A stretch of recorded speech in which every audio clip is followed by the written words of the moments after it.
Page number 46-ലെ first ക്വസ്റ്റ്യനാണ് discuss ചെയ്യുന്നത്. Draw A rectangle of perimeter 15 sides and sides in the ratio 3:4. ഈ question മുന്നേ പഠിച്ച ക്വസ്റ്റ്യൻസിൽ നിന്ന് വ്യത്യാസമുണ്ട്. ഒരാളും കൂടി എക്സ്ട്രാ തന്നിട്ടുണ്ട് അല്ലേ. റേഷ്യോ 3:4 ആണ്. അപ്പോൾ ഇങ്ങനെ വരുന്ന ക്വസ്റ്റ്യൻസ് എങ്ങനെ ചെയ്യാമെന്ന് നോക്കാം. ഇവിടെ draw A rectangle of perimeter 15 centimetre ആണ്. റെക്റ്റാങ്കിൾ വരയ്ക്കാൻ പറഞ്ഞ് റെക്റ്റാങ്കിൾ വന്നിട്ട് അതിൻ്റെ പെരിമീറ്റർ വരയ്ക്കാൻ പറയുമ്പോൾ എപ്പോഴും ശ്രദ്ധിക്കണം, ഈ 15ൻ്റെ പകുതിയാണ് എടുക്കുന്നത്. അതായത് എന്താണോ പെരിമീറ്റർ അതിൻ്റെ പകുതി. അതെന്തുകൊണ്ടാണെന്ന് വെച്ചാൽ നമുക്കറിയാം പെരിമീറ്റർ ഓഫ് എ റെക്റ്റാങ്കിൾ എത്രയാണ്. ക്വസ്റ്റിന് തന്നിരിക്കുന്നത് 15 ആണ്. നമുക്ക് റിസൾട്ട് എന്താ പഠിച്ചിട്ടുള്ളത്? 2 × L + B = 15. L + B = 15/2. L + B എന്ന് പറയുന്നത് 7.5 കിട്ടും അല്ലേ. അപ്പോൾ ഈ L + B എന്ന് പറയുന്നത് sum of the length of the sides ആണ് 7.5. ഇത് വേണം നമ്മൾ റെക്റ്റാങ്കിളിൻ്റെ കേസിൽ ബേസ് ആയിട്ട് വരയ്ക്കുന്ന ലൈൻ. അപ്പോൾ നമുക്ക് സ്റ്റാർട്ട് ചെയ്യാം. ഇത്രയും ഓർക്കുക, റെക്റ്റാങ്കിളിൻ്റെ പെരിമീറ്റർ തന്നിട്ടുണ്ടെങ്കിൽ റെക്റ്റാങ്കിൾ വരയ്ക്കാനാണ്. ആ റെക്റ്റാങ്കിളിൻ്റെ പെരിമീറ്റർ തന്നിട്ടുണ്ട് എങ്കിൽ ആ പെരിമീറ്ററിൻ്റെ ഹാഫ് എടുത്ത് വേണം സ്റ്റാർട്ട് ചെയ്യാൻ. അതിൻ്റെ ബേസിക് കോൺസെപ്റ്റ് ഇതാണ്. സോ ആദ്യം നമുക്ക് ഇതിൻ്റെ പകുതി മെഷർമെൻ്റ് എടുക്കാം. അതായത് 7.5 സെൻറ്റിമീറ്റർ എടുത്തു. നമുക്ക് രണ്ട് എൻഡിൽ AB എന്ന് കൊടുക്കാം. 7.5 സെൻറ്റിമീറ്റർ എന്ന് എഴുതി. ഇനി മുകളിലേക്ക് എടുക്കുന്നത് 3:4 ആണ്. ആ റേഷ്യോയുടെ പാർട്സ് നമ്മൾ സം ചെയ്താൽ എത്ര വരും? ആഡ് ചെയ്താൽ 7 വരും അല്ലേ. ഈ 7 സെൻറ്റിമീറ്റർ വേണം മുകളിലേക്ക് എടുക്കാൻ. മുന്നേ ചെയ്ത ക്വസ്റ്റ്യൻസ് അങ്ങനെ അല്ലായിരുന്നു. നമ്മൾ ഈക്വലായിട്ട് ഡിവൈഡ് ചെയ്ത് നമ്മൾ തിങ്ക് ചെയ്തെടുക്കുന്നത്. ഇവിടെ അങ്ങനെ നമ്മൾ തിങ്ക് ചെയ്യേണ്ട. ആ റേഷ്യോസ് സം ചെയ്യുക, റേഷ്യോയുടെ പാർട്സ്. ഇതിന് C എന്ന് കൊടുക്കാം. നമുക്ക് Bയും Cയും യോജിപ്പിക്കാം. ഇനി ഇവിടെ മുന്നേ നമ്മൾ ഡിവൈഡ് ചെയ്തെടുത്തതുപോലെ ഇവിടെ ഡിവൈഡ് ചെയ്യേണ്ടത് എങ്ങനെയാണ്? 3ഉം 4ഉം ആയിട്ട് നമുക്ക് മാർക്ക് ചെയ്യണം പോയിൻറ്റ്സ്. ഇത് 3 സെൻറ്റിമീറ്റർ, ഇത് 4 സെൻറ്റിമീറ്റർ. 3:4ൻ്റെ മെഷർമെൻറ്റ്സ് ആണ് എഴുതിയിരിക്കുന്നത്. 3:4നെയാണ് അങ്ങനെ എഴുതിയിരിക്കുന്നത്. ഇനി നമുക്ക് മുന്നേ ചെയ്ത പോലെ പാരലൽ ലൈൻസ് വരയ്ക്കാം. സെറ്റ് സ്ക്വയർ വെച്ച് സ്കെയിലുമായിട്ട് ചേർത്ത് ഇതുപോലെ വരയ്ക്കാം. അങ്ങനെ നമുക്ക് പാരലൽ ലൈൻസും ആയി. ഇനി നമുക്ക് അടുത്ത് എന്ത് ചെയ്യാം? ഇതിന് വേണമെങ്കിൽ നമുക്ക് പേര് കൊടുക്കാം. P എന്ന് ഞാൻ കൊടുത്തു. ഇനി അടുത്ത റെക്റ്റാങ്കിൾ വരയ്ക്കാനാണ്. റെക്റ്റാങ്കിൾ വരയ്ക്കണമെങ്കിൽ നമുക്കറിയാം റെക്റ്റാങ്കിളിൻ്റെ എല്ലാ ആംഗിൾസും 90 ഡിഗ്രി ആണ് അല്ലേ. അന്നേരം നമുക്കിവിടെ 90 ഡിഗ്രി വരയ്ക്കാം. ഇവിടെ 90 ഡിഗ്രി അടയാളപ്പെടുത്തണം.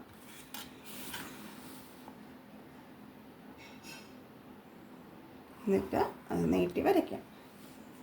അതുപോലെ നമുക്ക് ഒരിടത്തും കൂടി 90 ഡിഗ്രി വേണം. ഒന്നുകിൽ ഇവിടെ എടുക്കാം അല്ലെങ്കിൽ ഇവിടെ എടുക്കാം. ഞാനിവിടെ എടുക്കുന്നു എന്നേ ഉള്ളൂ. Bയിൽ വെച്ചിട്ട് 90 ഡിഗ്രി.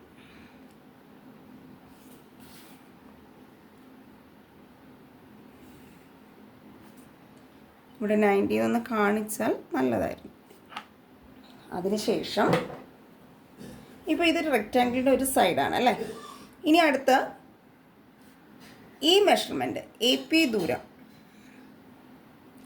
AP ഡിസ്റ്റൻസ് കോമ്പസിലെടുത്തിട്ട് Pയിൽ വെച്ച് ഇത് കട്ട് ചെയ്യുക. അതുപോലെ ഇവിടെ വെച്ചും കട്ട് ചെയ്യും.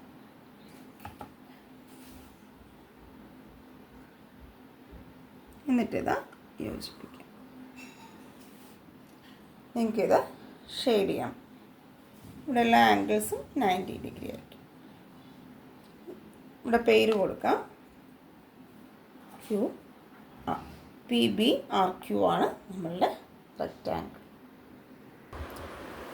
പേജ് നമ്പർ 46-ലെ രണ്ടാമത്തെ ക്വസ്റ്റ്യനാണ്. ഇതിൽ 3 ക്വസ്റ്റ്യൻ ചേരുന്നതാണ് ശരിക്കും. നമുക്ക് ഫസ്റ്റ് പാർട്ട് നോക്കാം. Draw A triangle of each of the types below. ഓരോ കേസിലും നമുക്ക് ട്രയാങ്കിൾ വരയ്ക്കണം. ഏത് ട്രയാങ്കിൾ വരച്ചാലും 3 പാർട്ടിലെ ട്രയാങ്കിൾസിൻ്റെയും പെരിമീറ്റർ 13 ആണ്. അപ്പോൾ ഏത് ട്രയാങ്കിൾ വരച്ചാലും പെരിമീറ്റർ 13 ആണ്. അപ്പോൾ ആദ്യം നമുക്ക് എന്ത് ചെയ്യാം, ഒരു 13 സെൻറ്റിമീറ്റർ വരയ്ക്കാം. ഫസ്റ്റ് പാർട്ടാണ് ചെയ്യുന്നത്. 13 സെൻറ്റിമീറ്റർ വരച്ചു. എ ബി എന്ന് പേര് കൊടുക്കാം.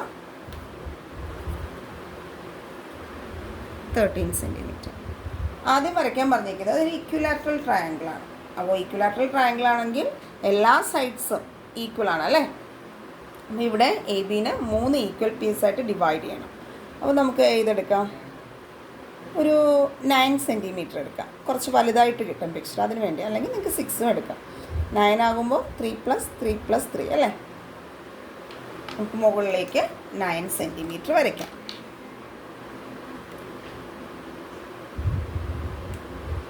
മുകളിലേക്ക് 9 സെൻറ്റിമീറ്റർ. സി എന്ന് മാർക്കും ചെയ്യും. ഇനി നമുക്ക് സിയും ബിയും യോജിപ്പിക്കാം. അതോടൊപ്പം ഇവിടെ ഇത് നമുക്ക് ഡിവൈഡ് ചെയ്ത് കൊടുക്കണ്ടേ, 3 സെൻറ്റിമീറ്റർ. 3 സെൻറ്റിമീറ്റർ 3ലും 6ലും മാർക്ക് ചെയ്തു. ഇവിടെ 3 സെൻറ്റിമീറ്റർ, ഇവിടെ 3 സെൻറ്റിമീറ്റർ, ഇവിടെ 3 സെൻറ്റിമീറ്റർ. ഇനി നമുക്ക് സെറ്റ് സ്ക്വയർ ഉപയോഗിച്ച് പാരലൽ ലൈൻസ് വരയ്ക്കാം. സെറ്റ് സ്ക്വയർ ഉപയോഗിച്ചിട്ട് പാരലൽ ലൈൻസ് വരയ്ക്കുക.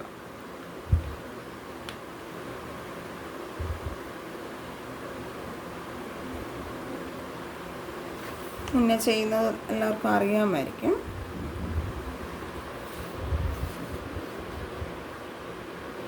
ഒരു ലൈനും കൂടി നമുക്ക് വേണം അല്ലേ.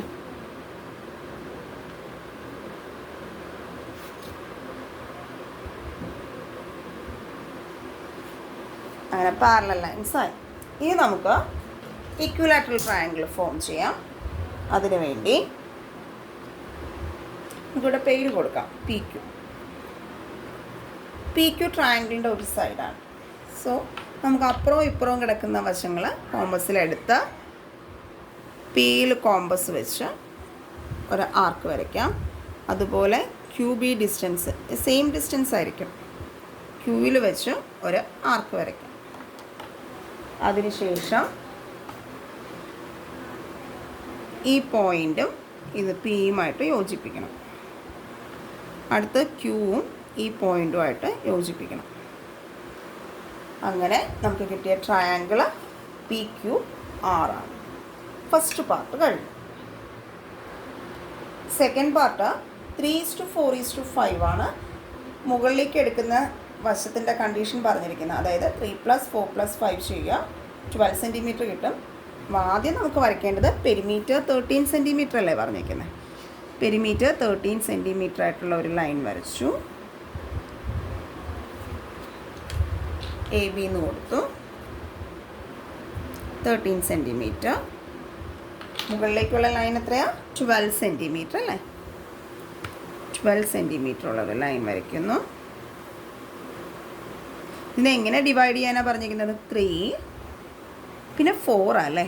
1 2 3 4 7ൻ്റെ അവിടെ മാർക്ക് ചെയ്യും. അടുത്ത 5, അത് അവസാനം വരുന്ന ആ 12ൽ തന്നെയാണ്. അപ്പോൾ ഇവിടെ 3 സെൻറ്റിമീറ്റർ, 4 സെൻറ്റിമീറ്റർ, ഇത് 5 സെൻറ്റിമീറ്റർ. സിയും ബിയും യോജിപ്പിക്കുക. അതിനുശേഷം എപ്പോഴും ചെയ്യുന്ന പോലെ പാരലൽ ലൈൻസ് വരയ്ക്കുക.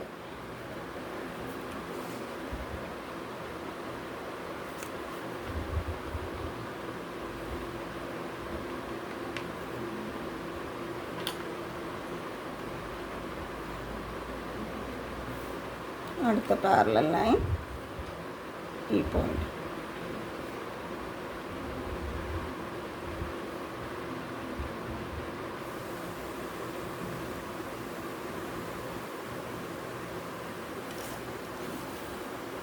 പാരലൽ ലൈൻസ് വരച്ചതിന് ശേഷം നമുക്ക് ട്രയാങ്കിൾ വരയ്ക്കാം. ട്രയാങ്കിൾ വരയ്ക്കാൻ എന്താ കണ്ടീഷൻ? ആദ്യം നമുക്കിവിടെ പേര് കൊടുക്കാം, പി ക്യു. പി ക്യു ട്രയാങ്കിളിൻ്റെ ഒരു സൈഡാണ്. കോമ്പസ് ഉപയോഗിച്ച് എ പി ഡിസ്റ്റൻസ് കോമ്പസിലെടുക്കുക. പിയിൽ വെച്ച് ഒരു ആർക്ക് വരയ്ക്കുക. Next Q B distance കോമ്പസിലെടുക്കുക.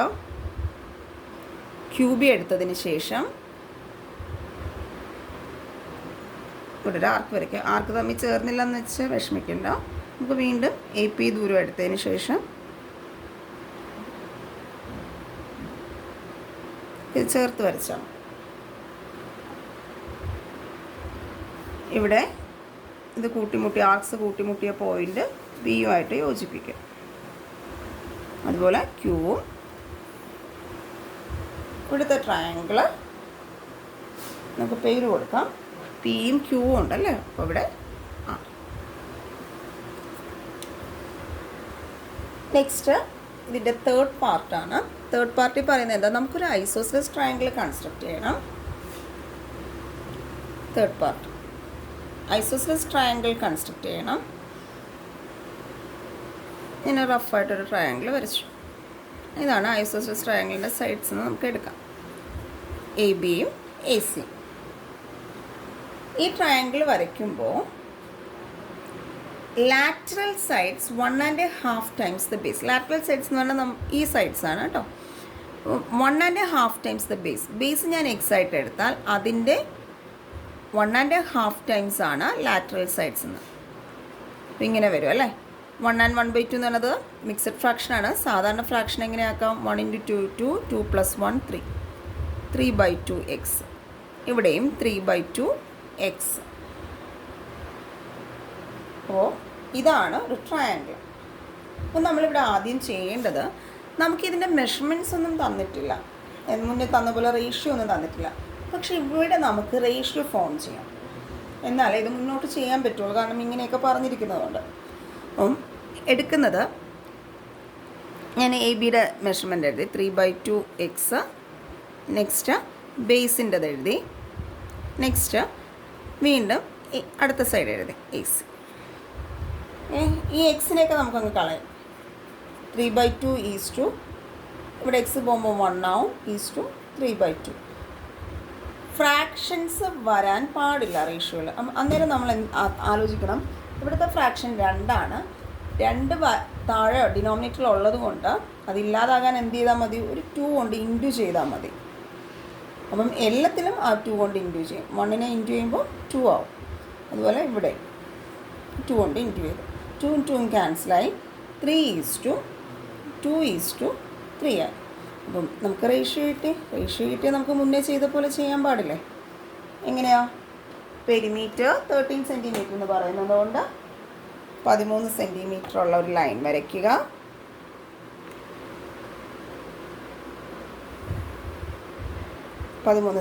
ഉള്ള ലൈൻ വരച്ചു. അതിന് ഞാനിപ്പോൾ ഇതിൽ കൊടുത്തേക്കുന്ന BC എന്ന് കൊടുത്തു. റഫ് ഫിഗർ വരച്ചത് കൊണ്ട് അതുപോലെ പോകുന്നു എന്നേ ഉള്ളൂ.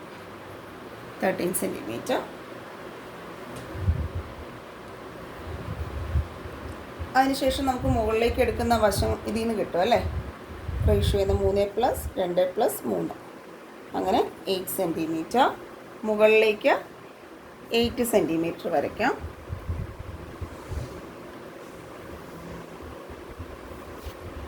അവിടെ നമുക്കൊരു പേര് കൊടുക്കാം, P. എന്നിട്ട് അതെങ്ങനെ നമുക്ക് മുറിക്കാം, 3:2:3. 3 2 2ആകുമ്പം 5 വരും അല്ലേ, 2 ഡിസ്റ്റൻസ് എന്ന് പറയും. എന്നിട്ട് BC യോജിപ്പിക്കുക. ഇനി സെറ്റ് സ്ക്വയർ ഉപയോഗിച്ച് പാരലൽ ലൈൻസ്.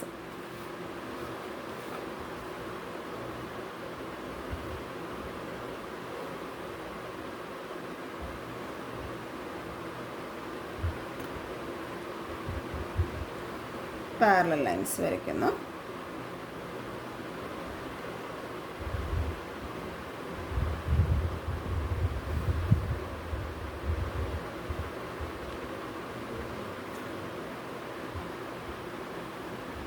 പാരലൽ ലൈൻസായി. അടുത്ത് നമുക്ക് ട്രയാങ്കിൾ കൺസ്ട്രക്ട് ചെയ്യാം. ഇവിടെ നമുക്ക് പേര് കൊടുക്കാം. ഇതിന് PQ എന്ന് കൊടുത്തു. അടുത്ത് BP ഡിസ്റ്റൻസ് കോമ്പസിലെടുത്തിട്ട് Pയിൽ വെച്ചിട്ട് ഒരാർക്ക്. അടുത്ത് അതുപോലെ QC ഡിസ്റ്റൻസ് എടുത്തിട്ട് ഒരു ആർക്ക്. എന്നിട്ട് നമുക്ക് യോജിപ്പിച്ച് വരയ്ക്കാം.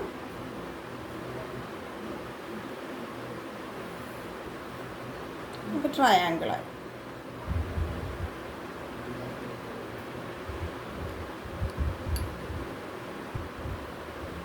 നമുക്കൊരു ട്രയാങ്കിൾ കിട്ടി. നമ്മുടെ മുന്നേ നമ്മുടെ പി മാറ്റി നമുക്ക് വേറൊരു ലെറ്റർ എല്ലാം കൊടുക്കാം. ഡി എന്ന് കൊടുക്കാം. പി നമ്മളിവിടെ എടുത്തതല്ലേ. ഇപ്പം നമുക്കൊരു ട്രയാങ്കിൾ കിട്ടി. ഇതിന് ആറെന്ന് കൊടുക്കാം. ട്രയാങ്കിൾ ഡി ക്യു ആറാണ് നമ്മളുടെ ഐസോസ്ലസ് ട്രയാങ്കിൾ. റേഷ്യോ ഒക്കെ എടുക്കാൻ ഇപ്പോൾ എല്ലാവർക്കും മനസ്സിലായി കാണും അല്ലേ. എക്സ് നമ്മൾ കളയുന്നു, അത്രയേ ഉള്ളൂ. എക്സ് കളഞ്ഞിട്ട് വരുമ്പോഴേക്കും ഇവിടെ ഒരു ഫ്രാക്ഷൻ വരുന്നുണ്ട്. ഈ ഫ്രാക്ഷൻ അവോയ്ഡ് ചെയ്യാൻ വേണ്ടി എന്ത് ചെയ്യും? ഇത് ഫ്രാക്ഷൻ ഒരുപോലെയാണ് വരുന്നത് അല്ലേ. രണ്ടാണ് ഫ്രാക്ഷൻ. അയാൾ നമുക്ക് വേണ്ട. അപ്പോൾ ആ രണ്ടിനെ നമുക്ക് എന്ത് ചെയ്യാം? കളയണം. അതേ രണ്ട് ഉപയോഗിച്ചാണ് നമ്മൾ ശരിക്കും ഇൻറ്റു ചെയ്തത്. അതായത് ഇവിടെ താഴെ എന്താണോ സംഖ്യ ആ സംഖ്യ കൊണ്ട് ഇൻറ്റു ചെയ്യുമ്പോൾ ഇയാളങ്ങ് കട്ടായിപ്പോവും. അങ്ങനെ നമുക്ക് റേഷ്യോ കിട്ടും. റേഷ്യോ കിട്ടിയാൽ ബാക്കി നിങ്ങൾക്ക് ചെയ്യാൻ പറ്റും.